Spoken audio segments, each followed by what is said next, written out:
Thanks for listening to A Long Time in Finance with Jonathan Ford and Neil Collins, in partnership with Briefcase.News, the service that brings intelligent curation and analysis to your media monitoring. There's been a lot of lamentation of late about how little money, the $3 trillion of assets commanded by British pension schemes, put into domestic equities or infrastructure schemes. Some see it as a reason why the London Stock Exchange has become a bit of a backwater in recent years, especially for such things as exciting new tech companies. But now the Sunak government has acted.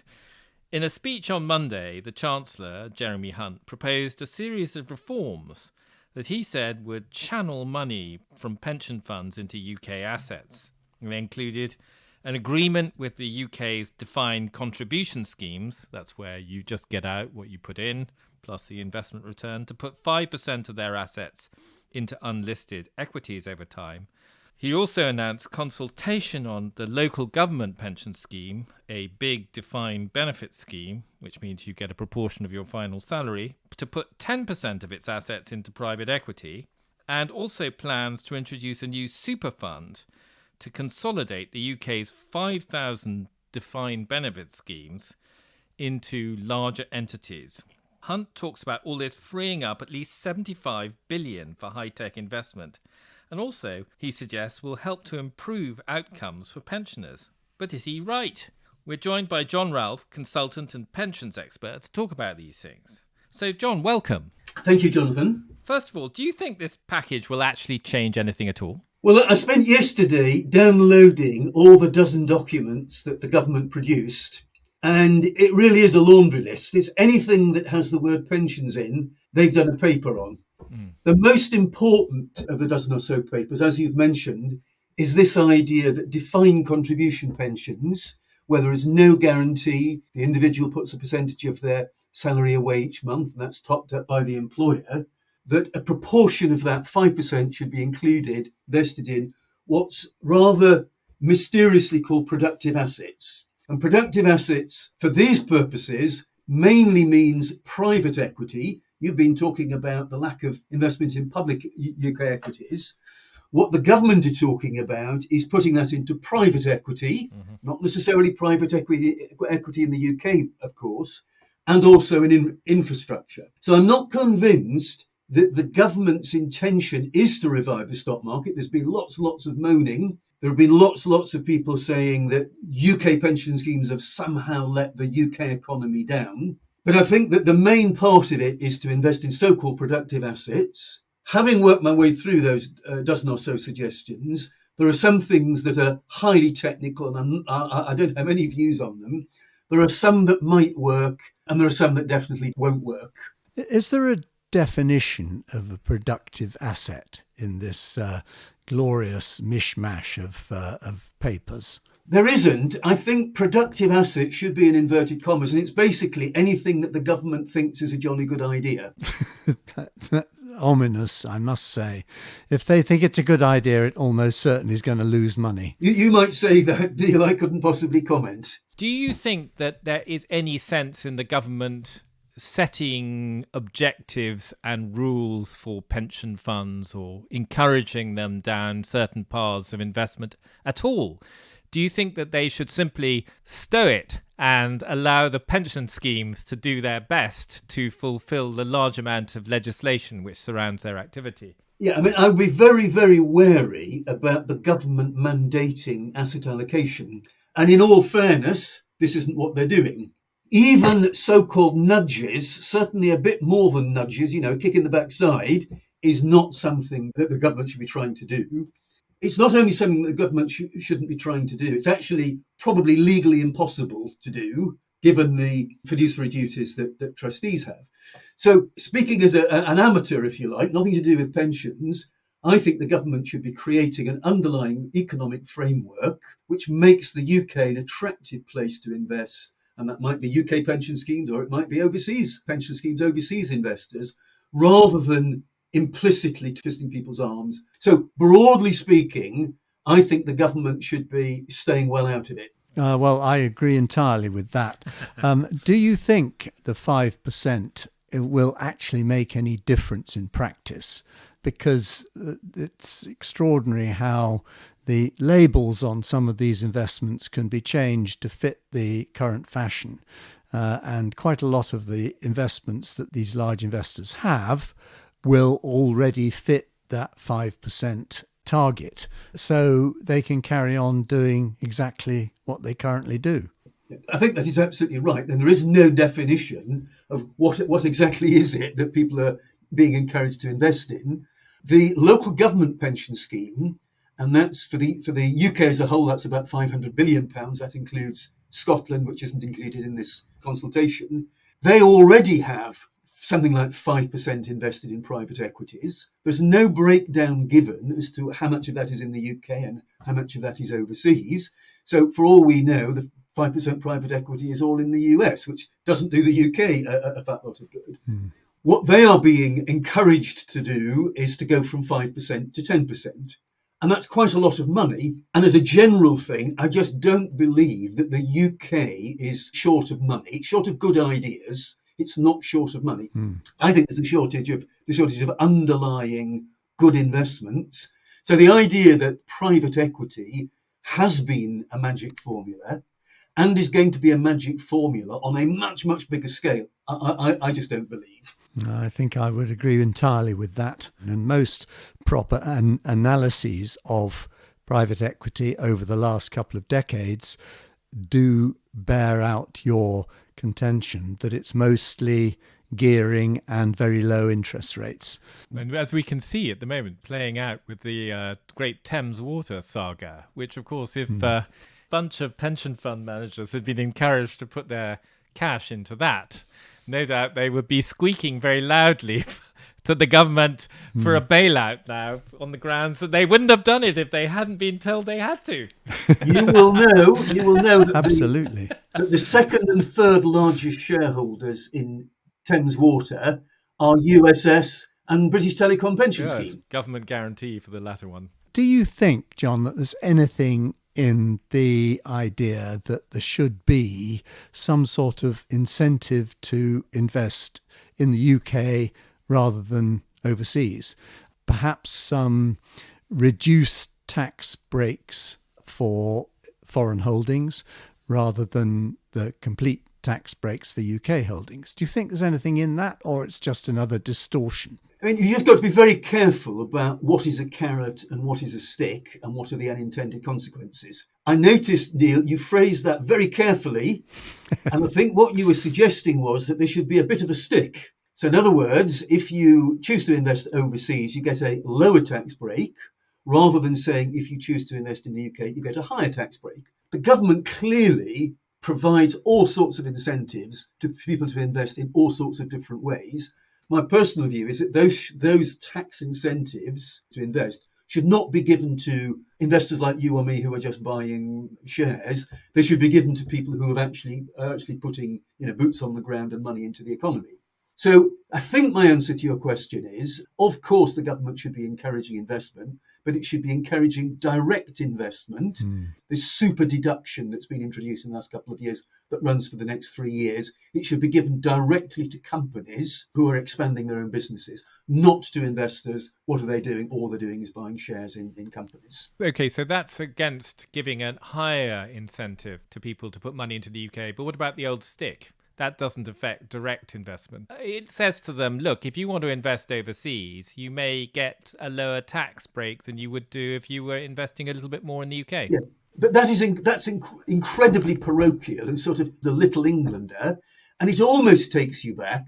Neil and I are about the same age, but we will both remember exchange controls. And I can't remember. Yes, I the can't dollar remember premium. the year when... 1979.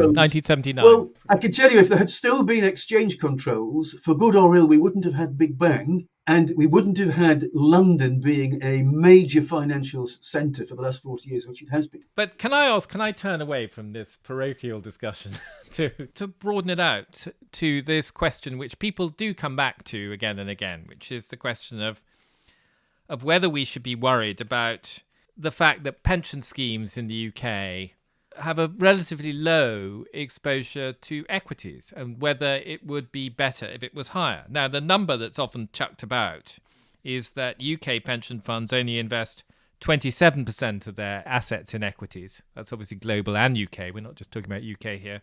Versus closer to more than 40 in global schemes. Is that something we should be worried about? Well, I guess the first thing I would say, Jonathan, is make a distinction between defined benefit pensions and defined contribution pensions.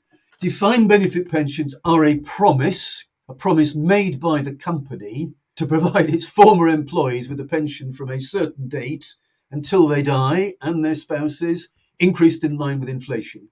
That's very, very onerous. Back in the day, 40 years ago, even 20 years ago, defined benefit pension schemes, for good or ill, held the majority of their assets in equities and in UK equities, and it tended to be given to a Schroders or a Phillips and Drew or a Gartner, and they basically just got on with it. Now, what we've had since is an absolutely fundamental change in the way in which defined benefit pension schemes operate, which is they close to new members starting 20 years ago, and they're closing to existing members. So if you step back, if you look at the private sector, there are, I think I came up with half a dozen companies that you've ever heard of that are still open to existing members, and I could only find one that's still open to new members. Croda International, well done, guys. Really? Croda International, okay. Without being terribly highfalutin, once you have a situation where the pension scheme is closed and you can say, look, this person is going to, aged 40, is going to live on average to 89. You can be very precise about the pension payments that you're going to be making. Yes, you don't hold equities. You hold something that matches those pension promises as precisely as you can. And you also then hope that you can get rid of the pension promises altogether and that they'll be passed on to an insurance company, to Legal and General or Pension Insurance Corporation or whoever it might be, so you, the company, you, the directors of the company, can get on with your core business.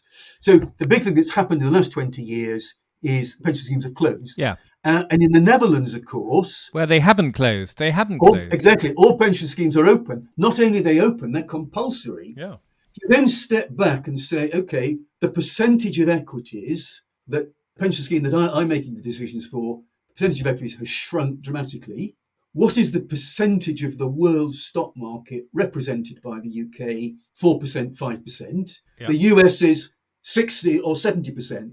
So if you work through the numbers, what percentage of equities should defined benefit pension schemes be holding? What percentage should they be holding in the UK? You very quickly see that you end up with what looks like an astonishingly small number. But it's clear that where you have a defined benefit scheme, you're right. That when they close, they're likely to invest more heavily in fixed income than they are in equities.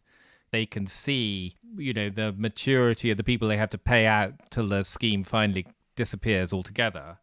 So it's the fact of closure that is reducing the participation in the equity market. And that is, as you've also pointed out, a function of the UK, which has seen lots of closures of pension schemes. So what seems to me to be the driver of that is that, unlike Holland, we had a very scattered set of schemes which were subscale. And when conditions became tougher for them, rather than continuing to operate as in the Netherlands, they just all closed willy-nilly. And we're now in a kind of an avalanche of closures. Well, we haven't had an avalanche of closures. Companies have been closing their pension schemes gradually. New members 20 years ago, existing members starting 10 years ago. Why have they done that? Well, they've done that because the cost of providing these guarantees has become spectacularly expensive. And that's a function of real interest rates falling pretty much since 1997. So from the point of view of the finance director, you're ending up saying it's just not worth a candle. I'd rather increase my spend on DC pensions. So it isn't anything to do with scale. It's to do with how much does it cost to provide a pension promise, or what typically a 1/60th pension promise, being paid from the age of 65 to the age of 89 and a half or whatever, inflation linked. That's a very, very onerous and very expensive promise. Yeah. But do you think we should be consolidating? 5,000 pension schemes is too many. their costs and skills and their ability to invest in all sorts of areas is undermined. They should be pushed together. What's wrong with that? There are 5,000 pension schemes. It's absolutely extraordinary. And I'm the chairman of a tiny pension scheme. And I had never thought about pension schemes of that size until I became chairman of this pension scheme. And the problem is they each have an actuarial consultant. They each have a chairman of trustees, probably paid, possibly not paid. They each have an accountant, they each have an actuarial valuation. It's very difficult to run a small scheme because the fixed costs are the same, whether you're talking about very small or a lot larger. So, John, are you trying to get your scheme merged with another one? If only it was as easy as that. If only as easy as that. At the point at which the scheme that I'm involved with is sufficiently well funded because the company is putting in money, which it is putting in, be able to do a buyout, that's the beginning and the end of it. And pension buyouts are cheaper today than they were a year ago, and the pension buyout market is booming, and the people who are doing it are completely rushed off their feet. But how long is it going to take for them to be funded to buy out? I don't know. Until that point, it's impossible to consolidate because you have 5,000 different employers on the hook at the moment. If you put them together, they're not going to want to be on the hook. They're not going to want to be responsible for somebody else. Until you can break that link, it's not possible to consolidate. Now, the so-called super funds, and that's been around a very long time, in a way, I think their day has come and passed because they were supposed to be able to provide buyout light, if I can use that phrase, on a much cheaper basis than an insurance company.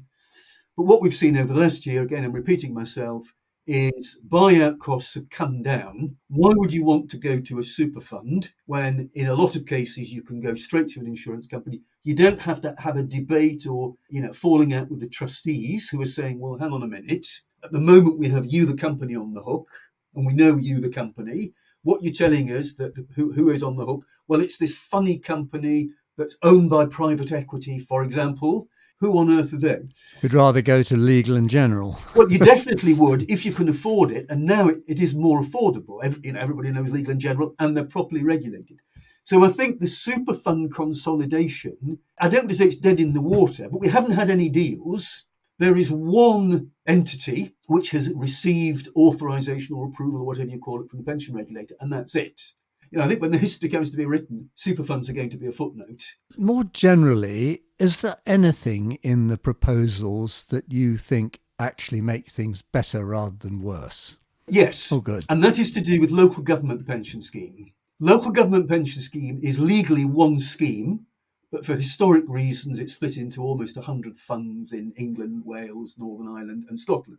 They do hold a lot of equities. They have something like 60 or 70% in equities. And I did some work on this recently, and I was genuinely surprised that if you look at their asset allocation, they've got very little of their standard equities, if you like, invested in the UK. Staffordshire Pension Fund, for example, has more money invested in Silicon Valley than it does in Stoke-on-Trent. That doesn't come as such a huge surprise to no, me. No, exactly. And here is my favourite stat at the moment. Nest, which is the government default scheme for those who are forced to join schemes on employment, they have £29 billion under management now.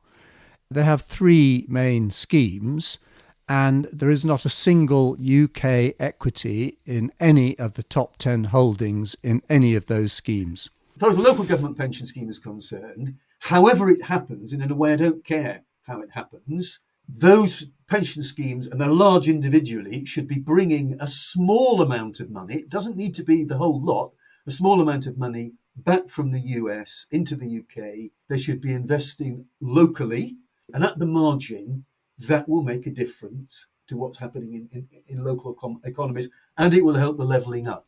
Would you force them to do it? I don't think I would force them to do it. I think I would use whatever moral suasion I, as the government, can. And the trouble with the relationship between local government and central government, and it's been this, going back to Chamberlain in the mid-19th century, local government does not like doing as a matter of principle what central government tells it to. So it's got to be a much more softer approach. John, we talked a lot about the paper and the reforms the government has suggested, and you're a little bit sceptical about some of them. Are there reforms that you think we should be focusing on that are not in the government paper? I definitely think there are. And again, I hope these aren't too highfalutin. But the first thing is to change the tax regime for individual saving. At the moment, if you are a 40% taxpayer, end to end, you get a much, much, much, much higher tax break than the 20% taxpayers. I would say twice as much, yes. No, it's much, much more than twice as much. And it's much more than twice as much because the real juice, the real benefit is in the tax-free amount that you get. Oh, I see what you mean. That's the real incentive. It's a geared thing. People have been talking about a flat rate tax top-up set to be neutral for the Treasury at, say, 30%. And what that means is that if you are a 20% taxpayer, you get a bit more, and that gives you an incentive as a lower earner to save a bit more. Helps to close the gap, and it helps to close the gap between full-time employees and part-time employees, and the gender pension gap, and all that, which is very important. The other side of the coin, of course, is if you're a 40% taxpayer, you get less tax relief. So it seems to me that it's efficient and fair. So I think that's important. Politically, it's not very attractive. The second thing I would want to do is look at public sector pensions. Public sector pensions are unfunded, with the exception of local government, but the big ones, the teachers, health, teachers, civil service, there aren't any assets to invest. But the truth is, they're as expensive, they're actually even more expensive than the old private sector pension schemes, defined benefit pension schemes used to be, because they're much more generous. And the generosity really is eye-watering. And for example, just to give you for example, in the private sector, annual increases are capped at 5% as a maximum, and in some cases a bit less. So over the last year or so, when we've had double-digit inflation, those private sector members have lost out. They've lost out forever. So in other words, their pension increase has been capped at 5%. So they've lost 5% forever and ever and ever. And as an aside, that's one of the reasons why pension schemes are well funded, because they've had that bonanza. If you are in the public sector, if you're a civil servant making decisions, if you're an MP, there is absolutely no cap whatsoever. Civil servants and MPs, ministers, don't have any inflation skin in the game. They don't care. So I would want to look at public sector pension schemes. There are various things that you can do, but I think you need to make them less generous. And in exchange for making them less generous, but still very generous, you can use that money saved to increase people's take-home pay. So there's no point having the most generous pension scheme in the world, in 30 years' time, if you can't pay your bills today. Somehow I don't think that the minister is going to invite you to write the speech explaining that this is such a good idea.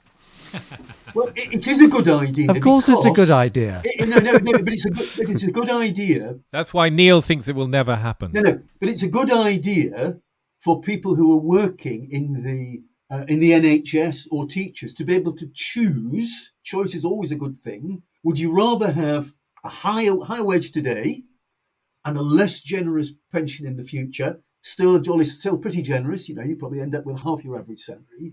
And again, not knocking the public sector unions. Well, actually, I am knocking the public sector unions. The public sector unions, and they can correct me if they think I'm wrong, don't want that proposition to be put to members, because members might say, actually, that's quite a good idea. Yeah. Well, that's why I believe it's not going to happen. I don't think the minister would like it either. Thank you, Mr. Ralfe, for your ideas. He's very discouraging he basically thinks anyone who has a good idea should shut up because it's never going to happen. No, I don't say you should shut up for a minute. I just feel that, the course, wasting your breath. The forces of small c conservatism should never be underestimated. Yes. They are awesome. Which is why, the inertia is terrifying. Ex-city editor of the Daily Telegraph. Quite. What do I know? That was A Long Time in Finance with Jonathan Ford and Neil Collins. Production and editing by Nick Hilton, and our sponsorship partner is Briefcase.News. If you enjoyed the show, please rate and review it on your podcast app, as that will help new listeners find us.